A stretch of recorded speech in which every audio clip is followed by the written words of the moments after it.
In the age of blood and steel, when empires rose on the backs of the fallen and heroes were forged in the fires of endless war, two warriors stood above all others. One was a giant, a weapon of mass destruction, a living monument to fear itself. The other was a man cursed with strength he never asked for, a soldier haunted by every life his hands had taken. This is not a story of good versus evil. This is not a tale of divine triumph. This is the story of Samson and Goliath. Two weapons of war. Two men who never wanted to be monsters. And the battle that would destroy them both. Welcome to the last stand. 20 years before the battle that would end everything, in the war-torn kingdom of Ashkelon, a child was born who should never have survived. His name was Goliath. He came into the world wrong. Too large. His mother died bringing him into existence, her body unable to bear the size of the infant that would become a giant. The midwives wanted to leave him in the woods. A mercy killing, they called it. No child that size could live a normal life. But his father, a blacksmith named Orion, refused to let his son die. Orion raised Goliath alone, watching in horror and wonder as the boy grew. And grew. And grew. By age 5, Goliath stood as tall as a grown man. By age 10, he towered over everyone in the village. By age 15, he was 7 feet tall and still growing. The other children feared him. Adults crossed the street to avoid him. Merchants refused to serve him. Goliath learned early that size made you a monster, whether you wanted to be one or not. His father tried to teach him gentleness. Orion would bring home injured birds and small animals, teaching Goliath to use his massive hands with care and precision. Strength without control is just destruction, my son, Orion would say. You must be more careful than other men. More gentle. Because the world will never forgive you for being what you are. Goliath listened. He learned. He helped his father in the forge, using his incredible strength to hammer steel with precision that amazed even master craftsmen.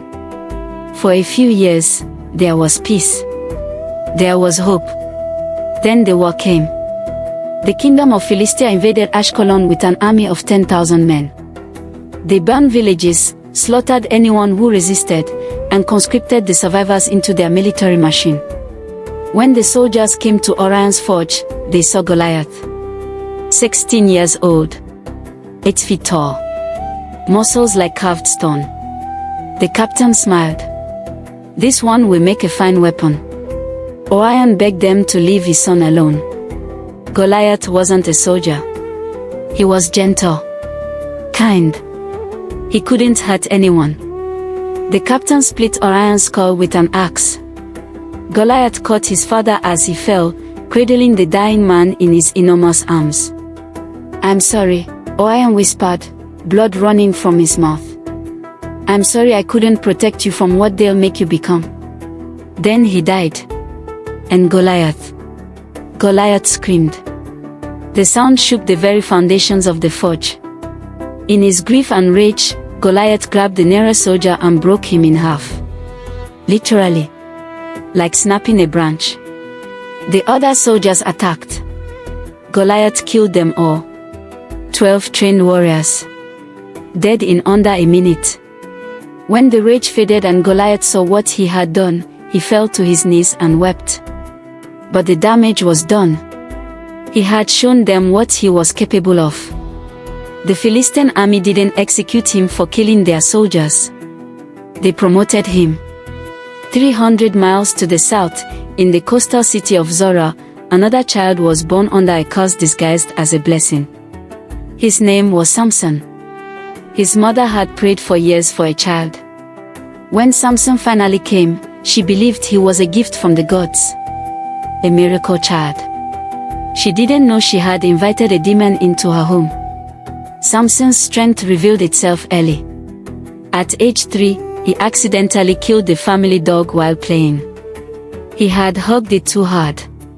The animal's ribs shattered under the pressure of a toddler's embrace. At age 7, he broke another child's arm during a game. He hadn't meant to. He barely touched the boy. But the bone snapped like a dry twig. His parents tried to hide it, tried to teach him control. But Samson's strength grew faster than his ability to restrain it. By age 12, Samson had accidentally killed 2 more children. One during a wrestling match. Another when he grabbed the boy who was falling, but gripped too hard and crushed the child's shoulder, causing him to bleed internally. The village elders came to his parents with an ultimatum. Send him away, or we will kill him ourselves. He is too dangerous to live among us. So Samson left. He wandered for years, trying to find a place where he belonged. But everywhere he went, his strength betrayed him. He helped a farmer move a boulder that was blocking irrigation. He pushed too hard. The boulder rolled down a hill and crushed the farmer's home. He tried to break up a fight between 2 men. He grabbed them to pull them apart. One died from a shattered spine, the other from a collapsed lung. Samson began to hate himself, hate his body, hate the curse that made him a danger to anyone he touched. He isolated himself in the wilderness, living alone, training himself to control every movement, every gesture, every breath. For 5 years, he spoke to no one, touched no one, until the war found him. The kingdom of Judah was losing badly against the Philistine invasion. Their armies were being crushed. Their cities were falling one by one. In desperation, the general sent scouts to find anyone who could fight. Anyone with the strength to turn the tide. They found Samson living in a cave, a broken man who had exiled himself from humanity. At first, he refused. I am not a soldier, Samson said. I am not a hero. I am a curse. Everything I touch dies. But the general, a battle-scarred veteran named Abijah, didn't leave. I know what you are, Abijah said quietly. I know what you've done. But I also know that right now, thousands of innocent people are being slaughtered. Children. Families. People who never asked for this war. He paused, letting the words sink in. You've spent your whole life afraid of your strength. Afraid of what you might do. But what if you could use it to protect instead of destroy? What if you could save the people you can't touch? Samson looked at the general with hollow eyes. And if I lose control? If I become the monster everyone says I am? Abijah met his gaze without flinching. Then at least you'll be our monster. Fighting for something that matters. Samson agreed. And for the first time in his life, he stopped holding back. Over the next 3 years, 2 legends were born on opposite sides of a brutal war. Goliath became the champion of Philistia. Clad in armor that weighed more than 3 grown men, wielding a spear the size of a tree, he was unstoppable on the battlefield. Entire units would flee at the sight of him. But Goliath took no pride in it. Every night, after the battles, he would return to his tent and stare at his blood-covered hands, remembering his father's words. Strength without control is just destruction. But there was no room for control in war. Only survival. Only killing. Goliath's commanders didn't see a man. They saw a weapon. A tool to break enemy lines and crush enemy morale. They sent him to the worst battles. The bloodier sieges. The most desperate last stands. And every time, Goliath delivered. But with each victory, a piece of his humanity died. He stopped learning names. Stopped making friends. Because everyone around him eventually ended up dead, and it hurt less if he didn't care. There was only one person Goliath still connected with. A young medic named Davina, who wasn't afraid of him. She would tend his wounds after battles, talking to him like he was human. Like he mattered beyond his ability to kill. Do you ever think about what you do after the war? She asked him one night, stitching a deep gash across his shoulder. Goliath laughed bitterly. There is no after. Men like me don't get to retire. We fight until something finally kills us. Davina's hands paused in their walk. You're not a weapon, Goliath. You're a man who's been forced to do terrible things. That's different. Is it? Goliath asked quietly. She had no answer. Meanwhile, on the other side of the war, Samson had become the ghost of Judah. He fought differently than Goliath. Where the giant was a hammer, Samson was a blade. Fast, precise, devastating. He could tear through enemy ranks like they were made of paper. He once held a bridge alone against 300 soldiers, killing them all before reinforcements arrived. The men of Judah began to worship him. They called him blessed, chosen by the gods. But Samson knew the truth. He wasn't blessed. He was cursed. Every battle added more weight to his soul. More faces to his nightmares. More blood on his hands that no amount of washing could remove. General Abijah noticed Samson's deterioration. You're carrying too much, the general said after one particularly brutal engagement. I've killed over 1,000 men, Samson replied, his voice dead. How much is too much? Abijah had no answer. The only person who could reach Samson was a camp follower named Delilah. She was a former slave who had been freed when Samson's unit liberated her village. She didn't fear him. Didn't worship him. She just saw him. You know you can't save everyone, right? She said one night as they sat by a campfire. Samson stared into the flames. If I don't, then what's the point?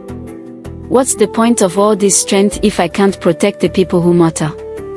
The point, Delilah said softly, is that you're still human. You're allowed to be tired. Allowed to be broken. Allowed to want it to end. Samson looked at her with eyes full of pain. I do want it to end.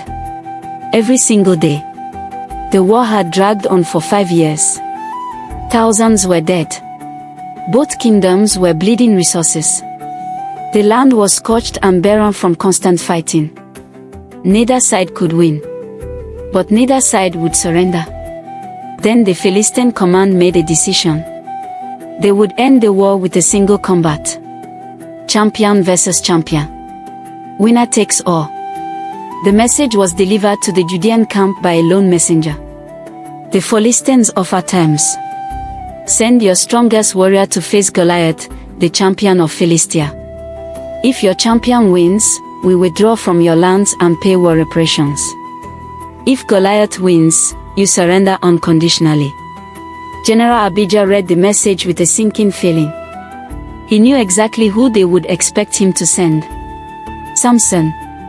When Abijah brought the challenge to Samson, the warrior was sitting alone, sharpening his blade. They want you, Abijah said simply. Samson didn't look up. I know. You don't have to accept. We can continue the conventional war. We can. How many more will die if I don't? Samson interrupted. Abijah was silent. That's what I thought, Samson said, standing. When is the fight? 3 days. In the valley of Elah. Neutral ground. Samson nodded. Then I have 3 days to prepare. As Abijah left, Delilah approached from the shadows. You're really going to do this, aren't you? I have to, Samson replied. No, you don't. You could run. Disappear. Let someone else. There is no one else, Samson said firmly. I'm the only one strong enough to face him. If I run, thousands more die. I can't. I can't carry that weight too. Delilah grabbed his arm. What if you die? Samson smiled sadly. Then maybe I'll finally find peace. On the other side of the battlefield, Goliath received the same news. His commanders were celebrating. They had seen Samson fight. He was formidable, but he was human-sized. Against Goliath's size and reach, they believed it would be a slaughter. But Goliath wasn't celebrating. He had heard the stories about Samson, about his impossible strength, about the hundreds of men he had killed single-handedly. This wasn't going to be an execution. This was going to be a fight between two monsters. Dovina found him in his tent, staring at his armor. "You could refuse," she said quietly. Goliath shook his head. "If I refuse, they'll execute me for cowardice. Then they'll send someone else. Someone who will definitely die. And if you fight and win, then I get to live with killing one more person," Goliath said bitterly. "One more face in my nightmares." Dovina moved closer, placing a hand on his massive arm. "What if you lose?" Goliath looked down at her, his expression unreadable. "Then maybe the world becomes a slightly better place." The night before the battle, neither warrior could sleep.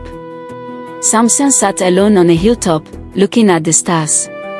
He thought about his mother, about the children he had accidentally killed, about every friend he'd ever lost because he was too dangerous to be close to. He thought about the weight of 1,000 lives he had taken in the name of protection. Was any of it worth it? He whispered to the darkness. The darkness didn't answer.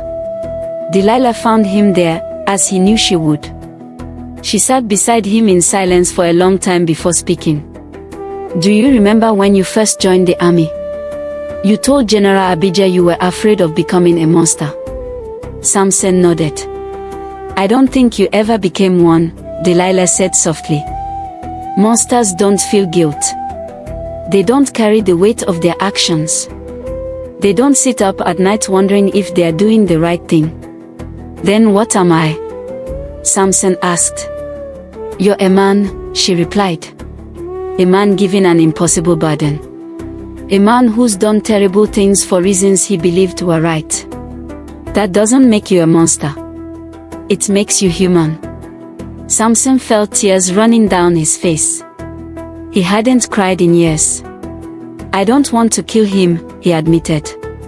"I've read the reports. I know who Goliath is. He's just like me. A weapon that never wanted to be a weapon. A man forced into this by circumstances beyond his control."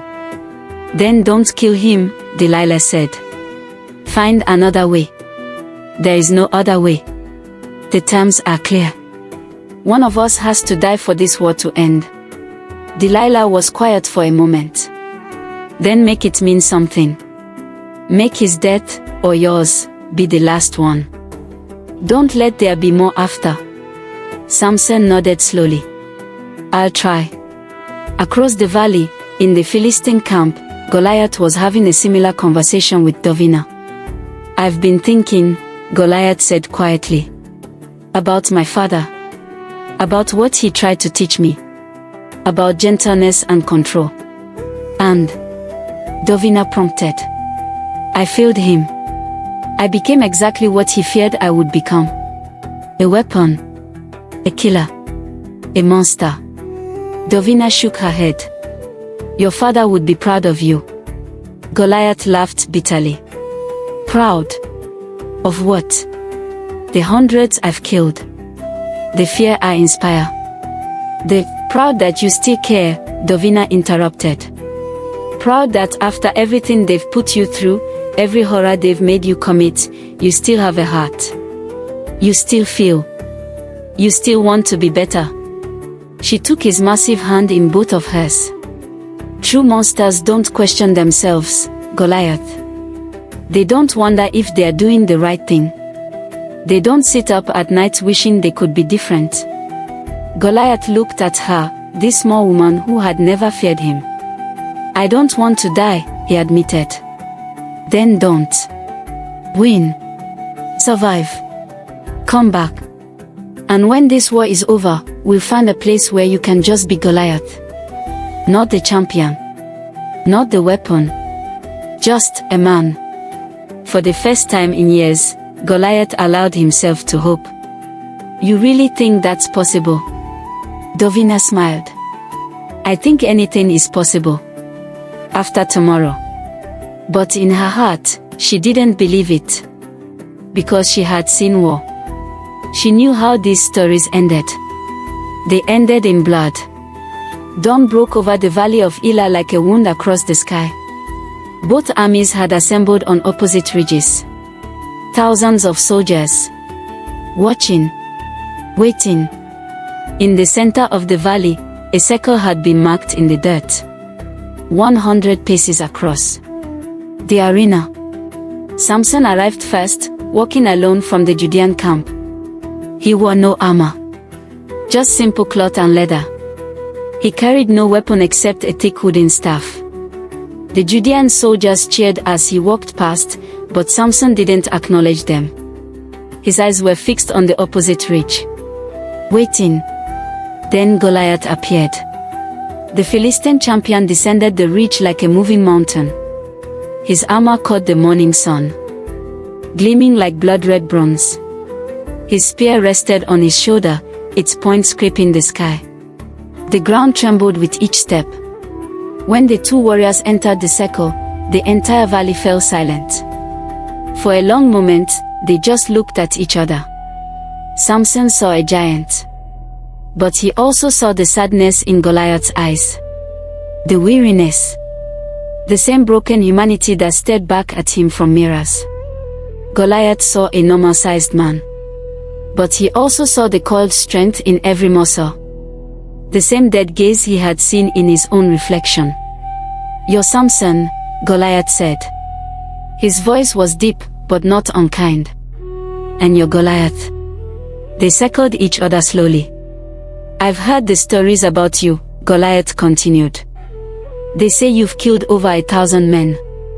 "I've heard the stories about you too," Samson replied. "They say you're unbeatable." "I'm not." "Neither am I." Another pause. Then Goliath said something that surprised everyone watching. "I don't want to kill you." Samson stopped moving.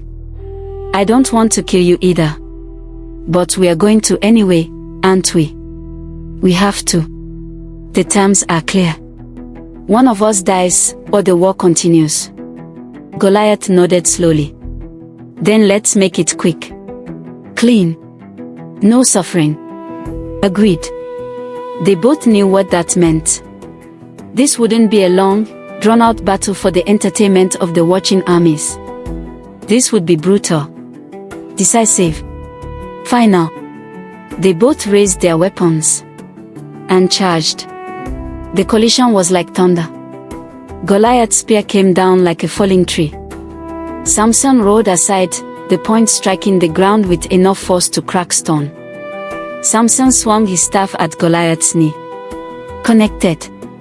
The impact would have shattered a normal man's leg. Goliath grunted but didn't fall. He backhanded Samson with his free hand. The blow sent Samson flying 20 feet. A normal man would have been killed instantly. Samson rolled to his feet, blood running from his mouth. They charged again. This time Samson went low, driving his shoulder into Goliath's midsection. He lifted. Impossibly, he lifted the giant off his feet and slammed him into the ground. The earth shook. Goliath's armor cracked from the impact. But Goliath grabbed Samson's arm as they fell, holding on, refusing to let go. They rolled. Grappling. Punching. Each strike carrying enough force to kill ordinary men. Samson broke free, but Goliath's spear caught him across the ribs. The shaft, not the point. But even that impact broke ribs. Samson screamed. Not in pain. In rage. He grabbed the spear shaft and ripped it from Goliath's hands. Snapped it in half like kindling. Goliath drew a massive sword from his belt. The fight continued. Minutes passed. Felt like hours. Both warriors were bleeding. Broken. Exhausted. But neither would fall. Then Samson saw his opening. Goliath's armor had cracked near the neck. A gap. A vulnerability. He could end it. One strike. Right there. He moved. And stopped. Because in that moment, Looking into Goliath's eyes, Samson saw something that broke his heart. Relief. Goliath wanted to die. Just like Samson did. They were both so tired. So broken. So desperate for it to end. And suddenly, Samson realized the truth. They weren't enemies. They were prisoners. Prisoners of their own strength. Prisoners of the people who had turned them into weapons. Prisoners of a war neither of them believed in. "We don't have to do this," Samson said, breathing hard. Goliath shook his head sadly. "Yes, we do. No. We could walk away. Both of us. Let them fight their own war. And how many more would die? How many more years would this continue?" Samson had no answer. Because Goliath was right. One of them had to die for this to end. Samson lowered his weapon. "Then let me be the one." Goliath froze. "What? Kill me. End it. You deserve to live more than I do. You still have someone waiting for you. I saw how the medic looked at you in the camp. She cares about you. You have a chance at life after this." Goliath's hands trembled. "And you don't?" Samson smiled sadly. "I've been dead for years, Goliath. I've just been too stubborn to lie down. But I'm tired now. So tired. I can't," Goliath said, his voice breaking. "I can't kill someone who's not fighting back. I'm not. I won't become that. You won't become anything. You'll be free. You'll be able to find peace. Build the life your father wanted for you." Tears ran down Goliath's face. "I don't deserve that. Not after everything I've done." "Neither of us deserves anything," Samson said quietly. "But if one of us gets a chance at redemption, at life, at finding something beyond war, it should be you." He opened his arms wide. "Do it. Please. Let me die for something that matters." Goliath raised his sword. His entire body shook. "I'm sorry," he whispered. "Don't be," Samson replied. "Thank you for ending it." Goliath drove the blade forward. But at the last second, something made him hesitate. A shout from the Philistine ridge. Not cheering. Screaming. Both warriors turned. Arrows were flying. Not from the Judean side. From the Philistine camp itself. A coup. The Philistine commanders had decided that Goliath was too dangerous to let live. Win or lose, they planned to kill him after the fight. But some of the soldiers loyal to Goliath had discovered the plot. They were fighting back. Chaos erupted across both ridges as soldiers began fighting each other. The single combat forgotten. The terms abandoned. Goliath watched his own people killing each other, and something inside him broke. "No," he whispered. "No, this can't. This was supposed to end it. This was supposed to stop the killing." Samson looked at the chaos and realized the horrible truth. It didn't matter who won. The war would continue anyway. The commanders never wanted peace. They wanted an excuse to keep fighting. Both warriors had been pawns. Tools. Expendable. "We have to stop this," Samson said. "How?" Goliath asked, despair thick in his voice. Samson looked at him. Really looked at him. Together. For the first time in the war, Samson and Goliath fought on the same side. They charged toward the Philistine ridge, where the commanders who had orchestrated this massacre were trying to flee. The soldiers, seeing their two champions fighting together, stopped in confusion. Samson and Goliath reached the commanders. 3 old men in expensive armor who had never held a sword in actual combat. "You did this," Goliath said, his voice like distant thunder.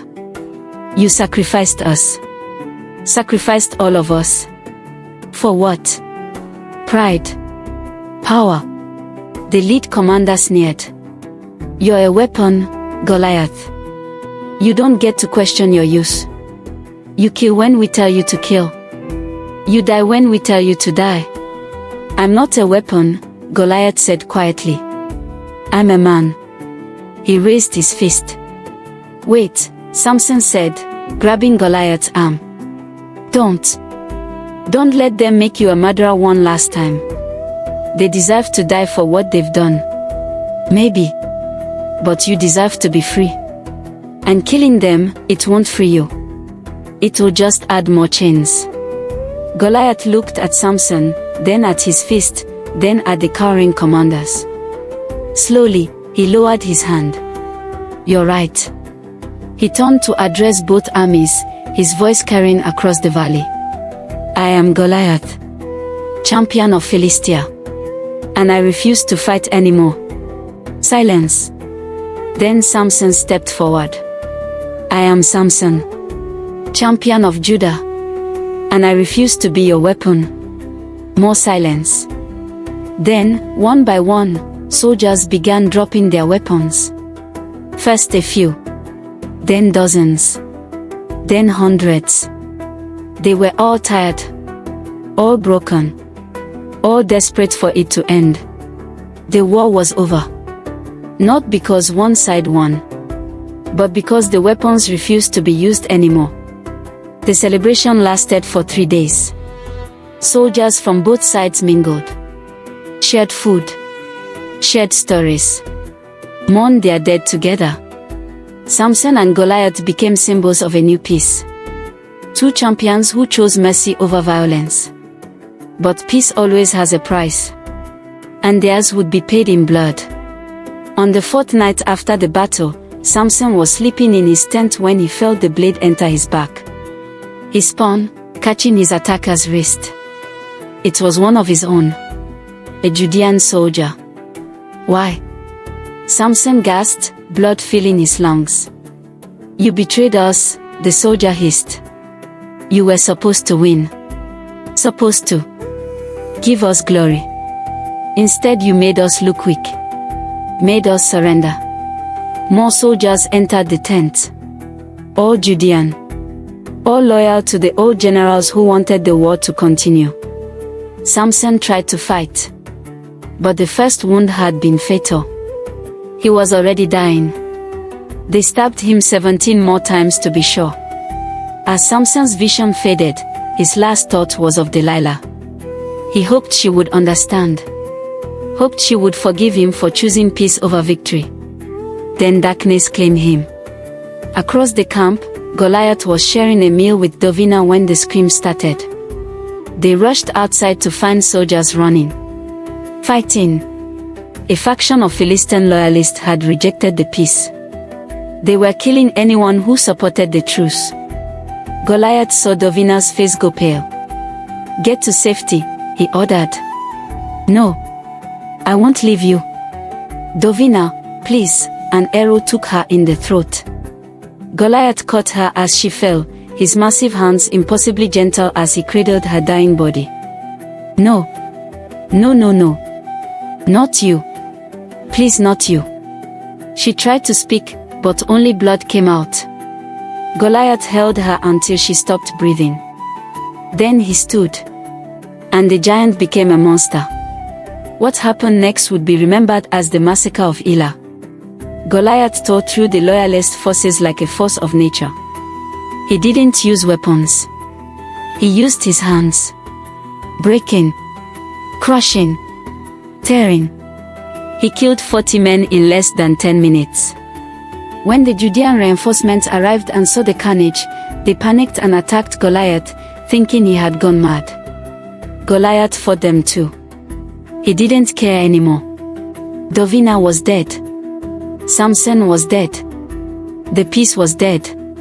Everything his father had tried to teach him. Everything he had tried to be. All of it meant nothing. In the end, he was just what they had always said. A monster. It took 50 men to bring him down. Spears, arrows, swords. They turned him into a pincushion. But Goliath didn't fall. Even with a dozen spears in his body, he kept moving. Kept fighting. Until finally, a young archer put an arrow through his eye. The giant swayed. Fell to his knees. And with his last breath, whispered a single word. Father. Then Goliath, the champion of Philistia, died in the dirt, surrounded by the bodies of the men he'd killed. Not a hero. Not a villain. Just a man who had been forced to be something he never wanted to be. The peace lasted 3 weeks after Samson and Goliath died. Then the war started again. New champions were found. New battles were fought. New graves were dug. The cycle continued. Because the real enemy was never the warriors. It was the people who turned warriors into weapons. Delilah survived the massacre. She lived another 40 years, never remarrying, never forgetting the man who chose peace over glory. She wrote down Samson's story. Made sure people remembered him not as a weapon, but as a man who tried to break free. No one knows what happened to Goliath's body. Some say his father's blacksmith tools were buried with him. A final gift from a man who had tried to teach his son gentleness. Others say his body was burned, his ashes scattered in the sea. But the truth is simpler and sadder. They buried him in an unmarked grave. No ceremony. No honor. No peace. Just another casualty of a war that never should have been fought. This is the true story of Samson and Goliath. Not a tale of good versus evil. Not a story of divine triumph. But a tragedy of two men who were born different, used as weapons, and died trying to be something more than the monsters the world wanted them to be. They failed. But in their failure, they showed us something important. That strength without humanity is just violence. That victory without mercy is just slaughter. And that the real heroes are the ones who refuse to fight. Even when it cost them everything. Rest in peace, Samson. Rest in peace, Goliath. The war is finally over.